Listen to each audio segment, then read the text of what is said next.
আসসালামু আলাইকুম। Elevate learning BD এর ফ্রি কোর্সে আপনাদের সবাইকে জানাই স্বাগতম। আজ আমরা ইংরেজি গ্রামারের অত্যন্ত গুরুত্বপূর্ণ একটি অংশ চেঞ্জিং সেন্টেন্সের অ্যাফার্মেটিভ টু নেগেটিভ টপিকটা নিয়ে বিস্তারিত আলোচনা করব। এসএসসি পরীক্ষার জন্য এই টপিকটি অপরিহার্য, কারণ এখান থেকে প্রতি বছরই ২ থেকে ৩টি প্রশ্ন নিশ্চিতভাবে কমন আসবেই। আমাদের চেঞ্জিং সেন্টেন্স সিরিজটিতে আমরা শুধু অ্যাফার্মেটিভ টু নেগেটিভ নয়, বরং assertive to interrogative, assertive to imperative, assertive to exclamatory, changes of degree, positive, comparative, superlative এবং সিম্পল কমপ্লেক্স কম্পাউন্ডের সবগুলো টপিকের উপরই ধারাবাহিকভাবে ক্লাস নেব।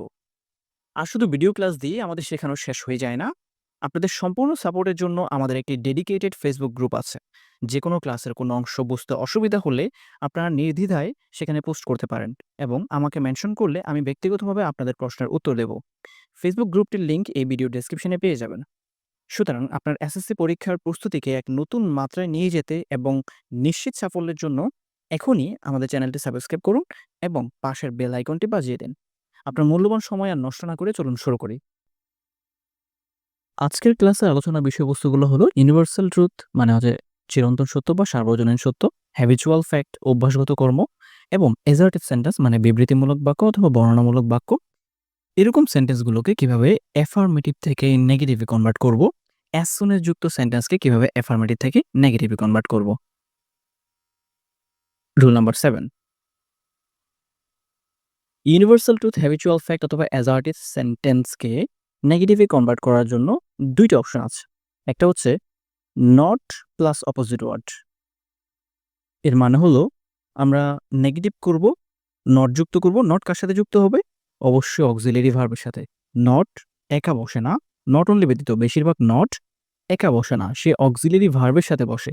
যদি অক্সিলারি ভার্ব না পায় তাহলে ডু, ডাজ, ডিড এর সাথে বসে। এটা মনে রাখবেন, এটা খুবই important.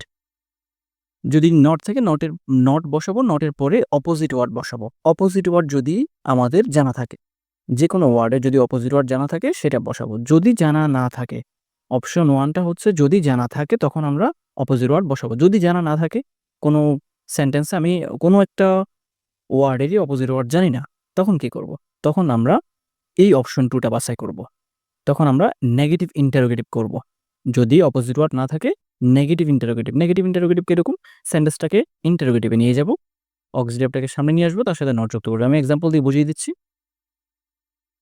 For example, our winter is dry and rainless. Our winter is dry and rainless. এই অ্যাফার্মেটিভ থেকে নেগেটিভটাকে আমি দুইভাবে কনভার্ট করতে পারি। একভাবে হচ্ছে এটা যেহেতু একটা অ্যাসার্টিভ সেন্টেন্স, তার উপর এটা একটা ইউনিভার্সাল ট্রুথ। আমাদের উইন্টার ড্রাই মানে শুষ্ক এবং রেইনলেস এবং বৃষ্টিহীন, বৃষ্টি থাকে না। এটা সত্য কথা, যেটা সবসময়ের জন্য সত্য, সেটা হচ্ছে ইউনিভার্সাল ট্রুথ। আর একটা ব্যাপার হচ্ছে এটা অ্যাসার্টিভ সেন্টেন্স, এটা একটা বর্ণনা বোঝাচ্ছে, এটা অ্যাসার্টিভ সেন্টেন্স। এই দুইটা জিনিস ফিল আপ করছে। তার মানে আমি এটাকে এই স্ট্রাকচারে কনভার্ট করব। এই স্ট্রাকচারে কনভার্ট করার জন্য আমি বলেছি নট মানে হচ্ছে নেগেটিভ আনবো, এরপরে অপোজিট ওয়ার্ড। যেমন এখানে আওয়ার উইন্টার, নটটা বসিয়েছি, নটটা কার সাথে বসাবো? অবশ্যই অক্সিলারি ভার্বের সাথে। অক্সিলারি ভার্বের পরে বসাবো নটটা। ঠিক আছে? যদি অক্সিলারি ভার্ব এই সেন্টেন্সের মধ্যে কোনো অক্সিলারি ভার্ব না থাকতো, তাহলে অবশ্যই নট বসানোর জন্য হলেও ডু, ডাজ, ডিড আনতে হতো। এটা সবসময় মনে রাখবে। আর ডু, ডাজ, ডিড যদি সেন্টেন্সে আসে তাহলে অবশ্যই মেইন ভার্বের বেস ফর্ম বসবে। খেয়াল রাখবে। যাও, আমরা যেটা দেখতে যাচ্ছিলাম, আওয়ার উইন্টার ইজ নট বসিয়েছি। অপোজিট ওয়ার্ড, এখানে ড্রাই এর অপোজিট ওয়ার্ড হচ্ছে ওয়েট। ড্রাই মানে শুষ্ক, ওয়েট মানে ভেজা। ড্রাই এর অপোজিট ওয়ার্ড ওয়েট। রেইনলেস মানে হচ্ছে রেইনি। রেইনলেস এটার অপোজিট ওয়ার্ড হচ্ছে রেইনি। রেইনলেস মানে হচ্ছে বৃষ্টিহীন, আর রেইনি মানে হচ্ছে বৃষ্টিময়। তো এর মানে হলো আমরা নট যুক্ত করেছি এবং এরপরে যে শব্দগুলোর অপোজিট ওয়ার্ড আমরা জানি সেই শব্দগুলোর অপোজিট ওয়ার্ড আমরা বসিয়ে দিয়েছি। এখন এই সেন্টেন্সটাকে কিন্তু আরো একটা ভাবে কনভার্ট করা যায়, সেটা আমি বলে রাখছি। এন্ড আছে না? তো আমি এই এন্ড দেখেই কিন্তু এটাকে এন্ড এর রুলে, ওই যে বোথ এন্ড অথবা এন্ড এর যে রুলটা শিখেছিলাম পার্ট 2 এ, সেইটাই এখানে এপ্লাই করতে পারবো। আমার ভিডিওগুলো দেখে রাখবে। এই সিরিজের রুল 6 পর্যন্ত আগের ভিডিওগুলোতে আলোচনা করা হয়েছে, পার্ট 1 এবং 2। সেগুলোতে ভালো করে আ মনোযোগ সহকারে দেখে আসবে, তাহলে এটাও বুঝতে পারবে। সেখানে আমরা শিখেছিলাম এন্ড থাকলে বোথ নট অনলি অথবা নট অনলি এবং বাট অলসো করে আমরা সেটাকে অ্যাফার্মেটিভ থেকে নেগেটিভে কনভার্ট করতে পারি। তাহলে সেটা আমি এভাবে করতে পারি, our winter is not only dry but also rainless. এভাবেও এটা কনভার্ট করতে পারি, অথবা নট অনলি যদি শুরুতে দিই, not only hour winter is dry but also, এই এন্ডের জায়গায় বাট অলসো রেইনলেস, এভাবেও কনভার্ট করা যায়। Well, milk is white, milk is white এই সেন্টেন্সের মধ্যে আমি কিন্তু কোনো রকম অপোজিট ওয়ার্ড জানি না। যেমন আমি যদি বলি যে মিল্ক ইজ হোয়াইট, দুধ হয় সাদা, এখন এটার নেগেটিভে কি হবে? নেগেটিভ করার জন্য এটা একটা অ্যাজার্টিভ সেন্টেন্স না? মিল্ক ইজ হোয়াইট এটা একটা অ্যাজার্টিভ সেন্টেন্স। আমি তো চাইলে এই অপশনটা বাছাই করতে পারতাম। ১ম এ আমি দেখি এই অপশনটা যায় কিনা। এই অপশনটা দিতে চাইলাম ইজ এর পরে নট দিলাম। নটের পরে অপোজিট ওয়ার্ড দিতে হবে হোয়াইটের। হোয়াইটের অপোজিট ওয়ার্ড কি? হোয়াইটের অপোজিট ওয়ার্ড আমরা জানি না। সাদার অপোজিট ওয়ার্ড কালো হয় না। কারণ আমি যদি বলি যে মিল্ক ইজ নট ব্ল্যাক, হোয়াইটের জায়গায় ব্ল্যাক দিয়ে মিল্ক ইজ নট ব্ল্যাক বললে দুধ কালো নয়, ঠিক আছে? তো এর মানে তো এটা বোঝায় না যে দুধ সাদা। দুধ কালো নয় দিয়ে দুধ অন্য কোনো কালারেরও হতে পারে এরকমটা বোঝায়। এক্সাক্ট হোয়াইট এটা বোঝায় না কিন্তু। এটা খেয়াল করবে। এটা কিন্তু হোয়াইট বোঝাতে হবে। কারণ আমার সেন্টেন্স যেটা অ্যাফার্মেটিভ সেখানে কিন্তু হোয়াইট আছে। তো এটাকে যদি আমরা নেগেটিভ ইন্টারোগেটিভে কনভার্ট করি, সেটা হচ্ছে অক্সিলিয়ারি ভার্বটাকে সামনে নিয়ে আসছি। ইন্টারোগেটিভ সেন্টেন্সে যেভাবে কনভার্ট করি, অক্সিলিয়ারি ভার্বটাকে সামনে নিয়ে আসছি, এর সাথে একটা নট যুক্ত করেছি। সবগুলো সেন্টেন্সের ক্ষেত্রে একই রকম। অক্সিলিয়ারি ভার্বকে সামনে নিয়ে আসবো, এর সাথে একটা নট যুক্ত করব। এখন প্রশ্ন আসতে পারে, যদি অক্সিলিয়ারি ভার্ব না থাকে, অক্সিলিয়ারি ভার্ব যদি না থাকে তাহলে টেন্স এবং পারসন অনুসারে, টেন্স এবং পারসন অনুসারে, সাবজেক্টের পারসন অনুসারে আমি এখানে ডু, ডাজ, ডিড এনে তার সাথে নট যুক্ত করব, বাকি সেন্টেন্সটা ওভাবে লিখে দেব। এটাই। এভাবে করে আমরা অ্যাফার্মেটিভ থেকে নেগেটিভে কনভার্ট করতে পারি। Rule number 8, as soon as যুক্ত। অ্যাজ সুন অ্যাজ যুক্ত সেন্টেন্সগুলোকে কিভাবে নেগেটিভে কনভার্ট করব? অ্যাজ সুন অ্যাজ যুক্ত সেন্টেন্সকে নেগেটিভে কনভার্ট করার জন্য আমাকে টেন্সের দিকে খেয়াল রাখতে হবে। বেশিরভাগ অ্যাজ সুন অ্যাজ যুক্ত সেন্টেন্সগুলো পাস্ট টেন্সের হয়ে থাকে। তবে মাঝে, মাঝে কিছু বোর্ড কোয়েশ্চেন আমি দেখেছি প্রেজেন্ট টেন্সেরও কিন্তু আছে। বোর্ড কোয়েশ্চেন যদি ভালো করে এনালাইসিস করো তাহলে দেখবে ওখানে প্রেজেন্ট টেন্সও আছে। এখন অ্যাজ সুন অ্যাজ যুক্ত সেন্টেন্সটি যদি পাস্ট টেন্স হয়, পুরো সেন্টেন্সে দেখব কোন টেন্স পাস্ট টেন্স আছে কিনা। পাস্ট টেন্স থাকলে নো সুনার হ্যাড প্লাস বি3 প্লাস দেন। বি3 এর পরে ডট প্লাস দেন, এখানে সাবজেক্ট বসবে, আদার্স কিছু বসবে, দেন হচ্ছে টিএইচএন দেন। যদি প্রেজেন্ট টেন্সের হয় অ্যাজ সুন অ্যাজ এর পরিবর্তে আমরা নো সুনার হ্যাড দিব না। হ্যাড হচ্ছে পাস্ট টেন্সের ক্ষেত্রে। চেঞ্জ এই দুইটার মধ্যে পার্থক্য হচ্ছে এই জায়গায়, হ্যাড আর হ্যাভেস, এই দুইটা জিনিসের পার্থক্য, বাকিগুলো কিন্তু সেম। তো হ্যাড দিব পাস্ট টেন্সের ক্ষেত্রে, হ্যাভ অথবা হ্যাজ দিব হচ্ছে প্রেজেন্ট টেন্সের ক্ষেত্রে। এখন হ্যাভেজ এর মধ্যে কোনটা বসবে? Subject third person singular number হলে has, subject third person singular number না হলে have.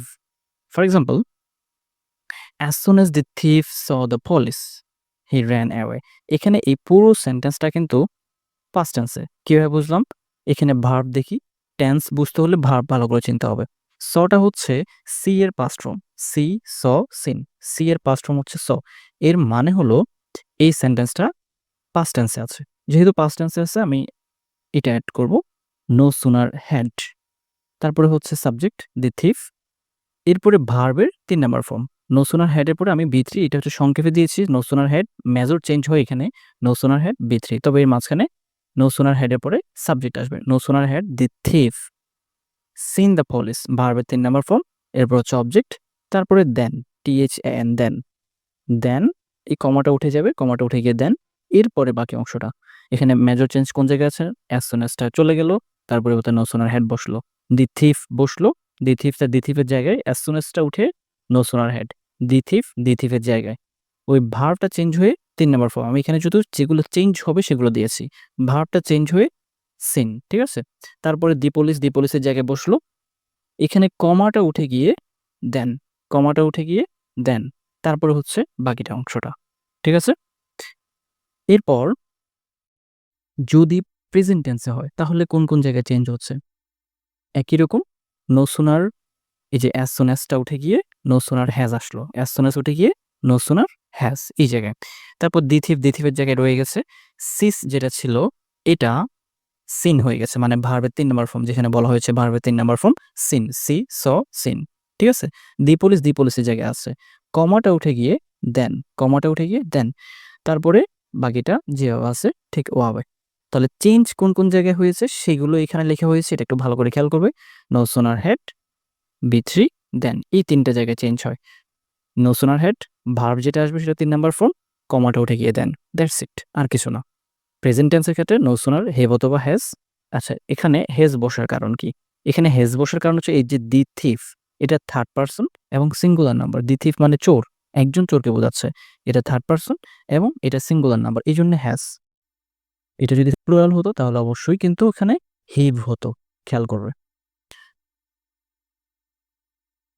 Board questions to practice. এই রুলসগুলা থেকে যে সমস্ত বোর্ড কোয়েশ্চেনগুলো বিগত বছরে এসেছে সেগুলোই আমি এখানে এড করেছি। এগুলো সবগুলো সলভ করে আমাদের ফেসবুক পেজে, ফেসবুক গ্রুপে, তোমাদের যে সাপোর্ট গ্রুপ আছে সেই সাপোর্ট গ্রুপে অ্যাড করবে, পোস্ট দিবে। আমাকে কোনোটা যদি না বুঝে থাকো মেনশন দিবে, আমি সেটা বুঝিয়ে দিব, অথবা আমার হোয়াটসঅ্যাপ নাম্বারে মেসেজ করলেও আমি সেটা বুঝিয়ে দিব, অথবা যদি ইউটিউবের ভিডিওর কমেন্টে জানানো হয় যে এটা বুঝছি না, এটা করতে পারছি না, আমি অবশ্যই এখানে রিপ্লাই করব। ধন্যবাদ সবাইকে। আসসালামু আলাইকুম।